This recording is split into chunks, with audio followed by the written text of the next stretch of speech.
हमें अक्सर कन्फ्यूजन होती है कंजेनिटल एड्रेनल हाइपरप्लेजिया और साथ में एंड्रोजन इंसेंसिटिविटी सिंड्रोम में।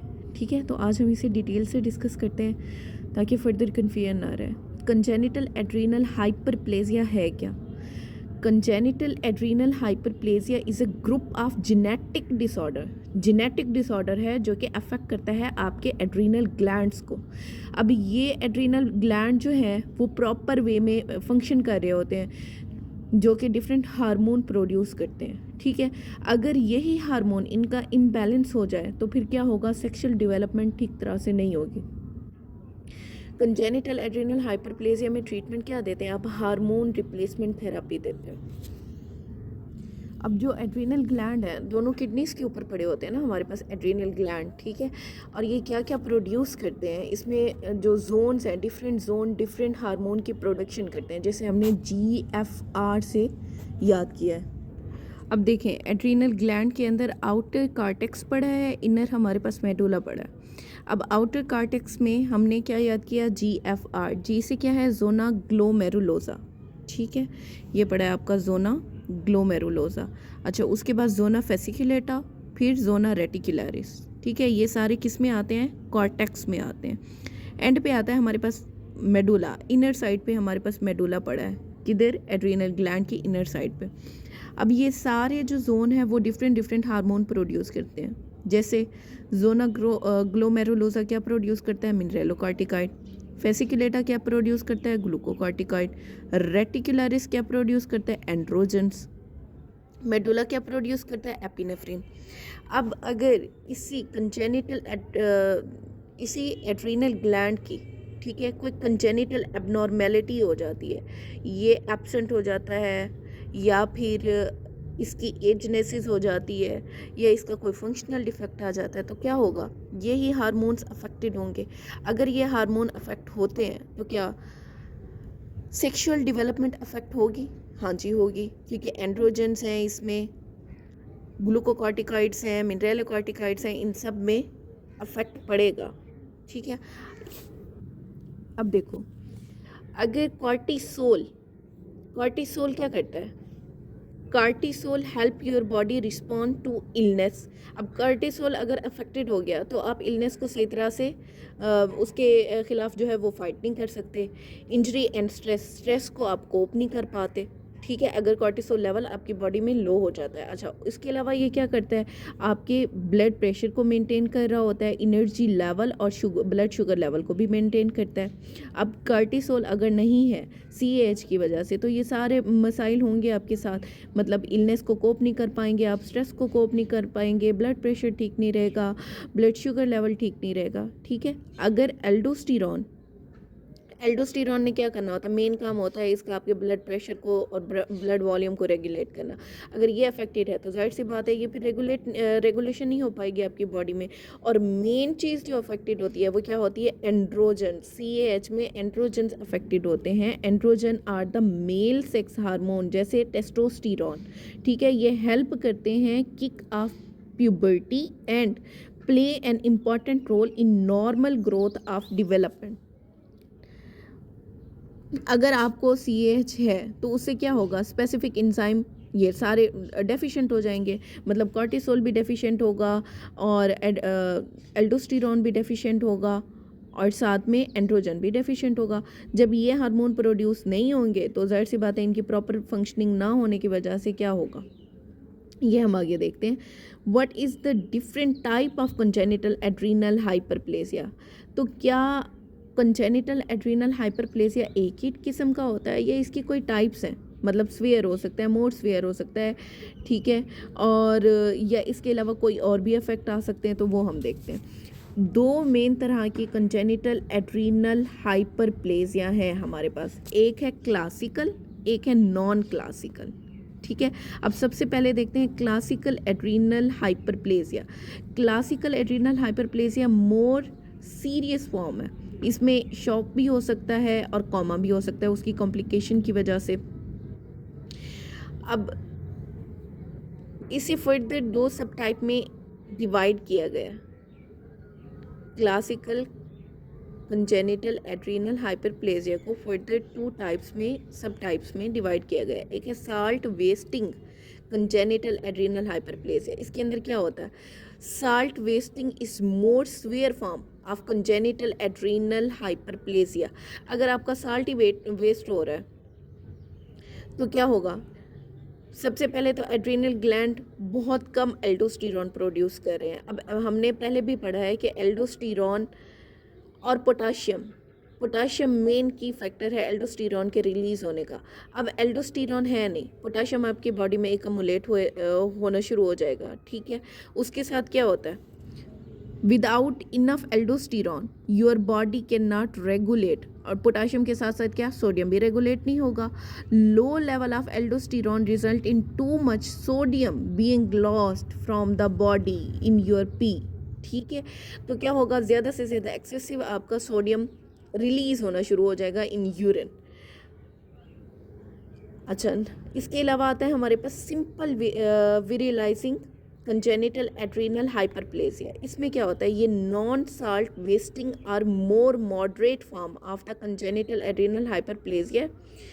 इसकी डेफिशिएंसी लेस सीवियर होती है, लेकिन फिर भी आपकी body enough cortisol level produce नहीं कर रही होती और बहुत ज़्यादा एंड्रोजन प्रोड्यूस होता है बॉडी में, इंक्रीज इन एंड्रोजन।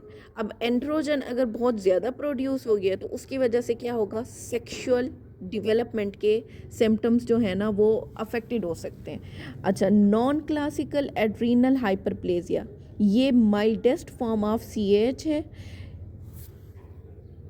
ये लेट चाइल्डहुड में पता चलती है, एडोलेसेंस में, या फिर एडल्टहुड में जाके पता चलती है। इसके अलावा कुछ रेयर फॉर्म्स भी हैं, लेकिन अभी हम वो नहीं देखेंगे।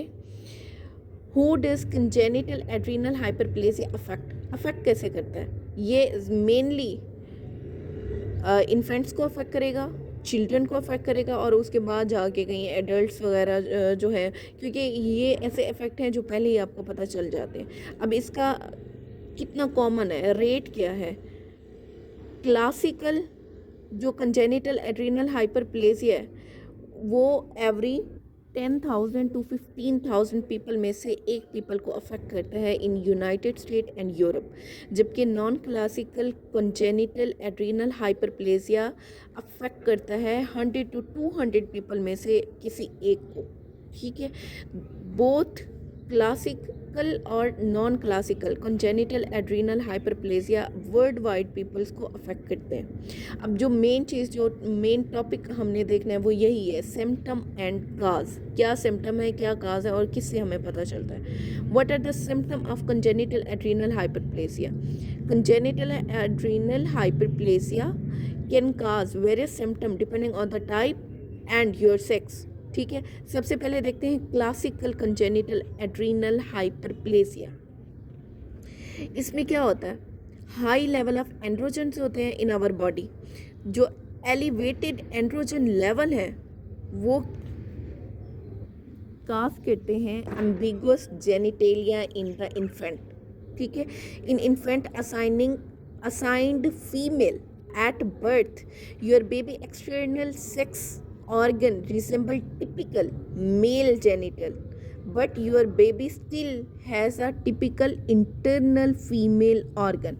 अब इसका क्या मतलब है, कंजेनिटल एड्रीनल हाइपरप्लेजिया की वजह से आपका जो बेबी है वो तो है फीमेल, लेकिन जो उसका एक्सटर्नल जेनिटेलिया वो इतना डेवलप हुआ है, वो ऐसे लगता है जैसे मेल सेक्स ऑर्गन है। इन लार्ज पीनस होगा in the infant assigned male at birth. अगर तो इन लार्ज पीनस है इन इन्फेंट, जैसे हम कह रहे हैं कि एट बर्थ ये मेल है, लेकिन टिपिकली क्या होता है, इंटरनल ऑर्गन सारे फीमेल के बने होते हैं। Premature sign of puberty आ सकते हैं, दिस में इंक्लूड, उसमें क्या होगा, वॉइस चेंजिंग्स आएंगी, स्वेयर एक्नी हो सकती है, अर्ली प्यूबिक हेयर होंगे डेवलप आर्मपिट पे और फेशियल हेयर, ठीक है। Development of male characteristic in those जिन्हें आपने पहले असाइन किया हुआ है फीमेल बेबी, ठीक है। तो उनमें भी अब मेल कैरेक्टरिस्टिक डेवलप होना शुरू हो गए, जैसे हैवी वॉइस हो गई उनकी, एक्सेसिव फेशियल हेयर हो गए उनकी, रैपिड ग्रोथ हो गई, एबनॉर्मल मेंस्ट्रुअल पीरियड हो सकते हैं, नॉन कैंसरस टेस्टिकुलर ट्यूमर हो सकता है, इनफर्टिलिटी हो सकती है। और हार्मोनल इम्बैलेंस काज क्या काज करेगा? Salt wasting, congenital adrenal hyperplasia की वजह से स्वीयर एड्रीनल सिम्टम आते हैं, जैसे डिहाइड्रेशन हो जाएगी, लो ब्लड सोडियम लेवल होगा, लो ब्लड प्रेशर होगा, जिसे हम क्या कह रहे हैं, हाइपोटेंशन, इरेगुलर हार्ट बीट या एरिथमियास हो सकते हैं, वोमिटिंग हो सकती है, डायरिया हो सकता है, वेट लॉस होगा और शॉक भी हो सकता है। ठीक है। अब non classic congenital adrenal hyperplasia mild form है, क्योंकि इसके सिम्टम में क्या क्या आएगा? रैपिड ग्रोथ होगी, एक्नी होगी, प्रिकॉशियस प्यूबर्टी, और ये आपका CPSP का क्वेश्चन भी आया हुआ है प्रिकॉशियस प्यूबर्टी पे। ठीक है। Excessive facial or hair growth हो सकती है, ख़ासतौर पे फीमेल पेशेंट में। ठीक है। इरेगुलर मेंस्ट्रुअल पीरियड होंगे, इनफर्टिलिटी होगी, मेल पैटर्न बाल्डनेस हो सकती है, enlarge पीनस but small testicle in people जो कि मेल टाइप में मतलब प्रेजेंट किए हैं, लेकिन एक्चुअली दे आर फीमेल। ठीक है। अच्छा, what are the causes of congenital adrenal hyperplasia? तो मेनली क्या है इसमें? Shortage or absence of an enzyme. कौन सा एब्सेंट होता है? 21 hydroxylase is the most common cause of congenital adrenal hyperplasia. Genetic mutation affect करती है लेवल ऑफ दीज इंजाइम को। और दूसरा कौन सा एब्सेंट होता है? Less commonly absence of an enzyme called 11 hydroxylase causes CAH। और ये दोनों आपके CPSP के फेवरेट क्वेश्चन है। 21 हाइड्रोक्सीलेज भी आता है, 11 हाइड्रोक्सीलेज भी आता है। CAH is a autosomal recessive disorder. अब इसे याद रखना, ये कौन सा डिसऑर्डर है? ऑटोसोमल रिसेसिव डिसऑर्डर है। आपको 2 कॉपीज मिलती हैं of every gene from each of your parent. Congenital adrenal hyperplasia occur when you inherit a muted copy of gene that cause deficiency of both of your parent. ठीक है। अभी diagnosis और treatment की बात कर लेते हैं। डायग्नोस आप कैसे करेंगे? न्यूबॉर्न की आप स्क्रीनिंग करते हो। अगर आपने प्री नेटल डायग्नोसिस करना है तो उसमें क्या कराते हो? एमनियोसेंटेसिस और क्रोनिक विलस सैम्पलिंग। अगर नॉन क्लासिक CAH है तो उसमें क्या होगा? Diagnosis of the non classic CAH may not occur until you and your child being show symptom of the disease. In some cases this may not happen until early adulthood, मतलब adulthood तक पता ही नहीं चलता कि ये CAH का case है या नहीं। ठीक है। उसमें आपने क्या कराना होता है? फिजिकल एग्जामिनेशन है, ब्लड टेस्ट है, यूरिन टेस्ट है, जेनेटिक टेस्टिंग है। और मैनेजमेंट में क्या करते हैं? आप लाइफ लॉन्ग हार्मोन थेरेपी दे रहे होते हैं। ठीक है। इसके अलावा आपने क्या देना है? साल्ट के सप्लीमेंट्स देने हैं, ग्लूकोकॉर्टिकॉइड्स और मिनरलोकॉर्टिकॉइड्स। ठीक है। ये सारा कुछ मतलब जिस जिस चीज़ की डेफिशिएंसी होगी वो चीज़ें आपने रिप्लेस करनी होती हैं। अदर ट्रीटमेंट ऑप्शन में क्या आता है? Surgery 2 to 6 months after birth can correct the appearance and functioning of your babies genital. ठीक है। सर्जरी भी आप साथ में करा सकते हैं। अब हम देखते हैं कि कॉम्प्लिकेशन क्या क्या हो सकती हैं CAH की वजह से। CAH में ज़ाहिर सी बात है आपका इलेक्ट्रोलाइट इम्बैलेंस हो रहा है तो इरेगुलर हार्ट बीट या रिथमियास हो सकते हैं, कार्डिक अरेस्ट हो सकता है, डेथ हो सकती है। अनट्रीटेड नॉन क्लासिकल CAH उनमें क्या कॉम्प्लिकेशन होगी? अर्ली प्यूबर्टी होगी, शॉर्ट स्ट्रेचर होगा,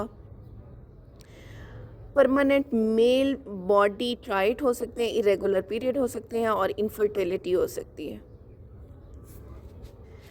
अब एट द एंड मेनली हमने क्या असेस किया कि CAH मेनली अफेक्ट कर रहा होता है फ़ीमेल को। इंटरनली तो ये फ़ीमेल होती है लेकिन बाहर से एक्सटर्नल जेनिटेलिया इसका एम्बिगुअस होता है और ये ऐसे नज़र आता है कि जैसे मेल हो, मेल एक्सटर्नल जेनिटेलिया। ठीक है। मेल बेबी, कुछ लोग कहते हैं कि मेल बेबी है लेकिन एक्चुअली वो मेल बेबी नहीं होता क्योंकि उसके इंटरनल फीचर जो हैं वो सारे के सारे क्या होते हैं? फीमेल बेबी वाले होते हैं। ये था हमारा CAH। आगे है एंड्रोजन इंसेंसिटिविटी सिंड्रोम। अब ये क्या होता है? ये rare inherited sexual developmental disorder है। ठीक है। अब ये जो एंड्रोजन इंसेंसिटिविटी सिंड्रोम वाले बंदे हैं ये जेनेटिकली मेल होते हैं but do not develop male external genitalia because their body can't respond to male sex hormone. ये नहीं कि मेल सेक्स हार्मोन होता नहीं है, होता है, लेकिन क्या वो मेल सेक्स हार्मोन को उनकी बॉडी रिस्पॉन्स ही नहीं करती। अब याद रखना एंड्रोजन इंसेंसिटिविटी सिंड्रोम वाले क्या हैं, मेल हैं। What is androgen insensitivity syndrome? ये होता है जब जेनेटिकली बंदा मेल है बट इनसेंसिटिव टू एंड्रोजन।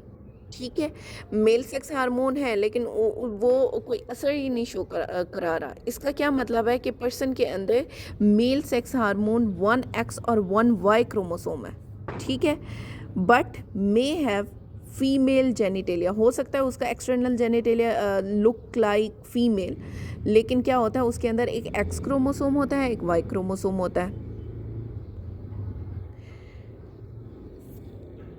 अच्छा, इसी को ही हम क्या कहते हैं, टेस्टिकुलर फेमिनाइजेशन सिंड्रोम। अब याद रखना एंड्रोजन इंसेंसिटिविटी सिंड्रोम को ही आपने क्या कहते हैं, टेस्टिकुलर फेमिनाइजेशन सिंड्रोम। ये अफेक्ट करता है मेल फीटस को as they develop in the uterus as well as sexual development during puberty.